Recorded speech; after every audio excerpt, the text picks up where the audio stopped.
సాయంత్రం 10 దాటింది. బయట వర్షం చినుకులు పడుతున్నాయి. చిన్న ఇంట్లో గడియారం టిక్ టిక్ మోగుతోంది. కిచెన్లో ఓ తల్లి పాత స్టవ్ ముందు నిలబడి చివరి మంటతో అన్నం వేడి చేస్తోంది. చేతులు కాలిపోయినా, కళ్ళలో నిద్ర ఉన్నా ఒక్క మాట మాత్రం తన మనసులో తిరుగుతోంది. నా బిడ్డ ఆకలిగా రాకూడదు. డైనింగ్ టేబుల్ మీద ఒక స్టీల్ ప్లేట్, అందులో కొంచెం అన్నం, పప్పు, పచ్చడి. ఇంట్లో అంతే ఉంది, కాని తల్లి మాత్రం తినలేదు. వాడచ్చా కలిసి తింటాను అని నీళ్లు తాగి కూర్చుంది. రాత్రి 11:30 బైక్ శబ్దం వినిపించింది. కొడుకు ఇంట్లోకొచ్చాడు. ఫోన్ చెవికి పెట్టుకుని నవ్వుతూ లోపలికి నడిచాడు. అమ్మా, తినడానికేం పెట్టావు అని అడిగాడు. అమ్మ ముఖం వెలిగిపోయింది.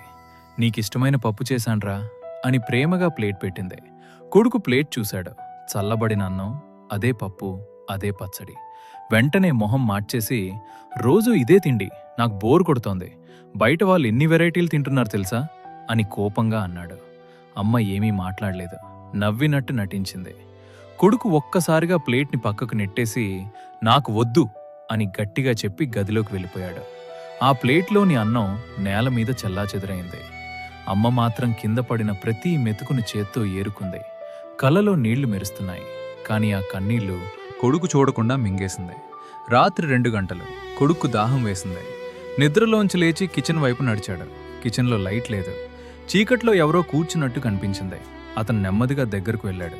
అది అమ్మ. ఆమె ముందున్న ప్లేట్ ఖాళీగా ఉంది. అమ్మ చేతిలో గ్లాస్ నీళ్లు. నీళ్లు తాగుతూ ఖాళీ ప్లేట్ని తుడుస్తోంది. కొడుకు ఆశ్చర్యంగా అడిగాడు, అమ్మా, నువ్వింకా తినలేదా? అమ్మ ఒక్కసారి నవ్వింది.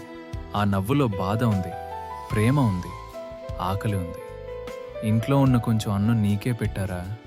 నువ్వు తింటావనుకున్నా పర్లేదు, నాకు అలవాటే అని మెల్లిగా చెప్పింది. ఆ మాట విన్న క్షణం కొడుకు గుండెలో ఏదో బలంగా విరిగిపోయింది. ఉదయం నుంచి తండ్రి కూలికి వెళ్లి చెమట వచ్చిన దృశ్యాలు గుర్తొచ్చాయి. అమ్మ వేడిపోయి ముందు నిలబడి వంట చేసిన చేతులు గుర్తొచ్చాయి. తాను కోపంతో విసిరేసిన ఆ అన్నం వాళ్ల ఆకలితో వచ్చినదని అర్థమైంది. అతని కళ్ళలో కన్నీళ్లు ఉప్పొంగాయి.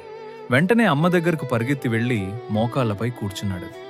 అమ్మా, నన్ను క్షమించు అని ఏడుస్తూ ఆమె చేతులు పట్టుకున్నాడు. అమ్మ వెంటనే అతని తల నిమిరింది. పిల్లలు తప్పు చేస్తారా, కాని అర్థం చేసుకుంటే చాలు అంది.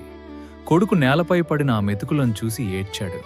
ఆ రోజు అతనికి తెలిసింది, అన్నమంటే కేవలం తిండి కాదు, అది తండ్రి చెమట, అది తల్లి ఆకలి, అది వాళ్ళ ప్రేమ. నువ్వు వదిలేసిన ప్రతి మెతుకు వెనుక ఒక తల్లి ఆకలి, ఒక తండ్రి కష్టం, ఒక కుటుంబం ప్రేమ దాగి ఉంటుంది.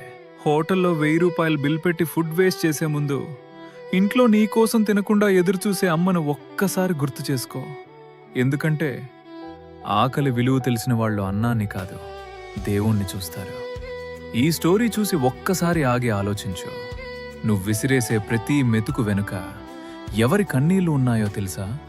బయట రుచుల కోసం వెతికే ముందు ఇంట్లో నీకోసం ఎదురుచూసే ఆకలిని గుర్తుపెట్టుకో. అన్నం విలువ ప్లేట్లో కాదు, దాన్నిచ్చిన ప్రేమలో ఉంటుంది.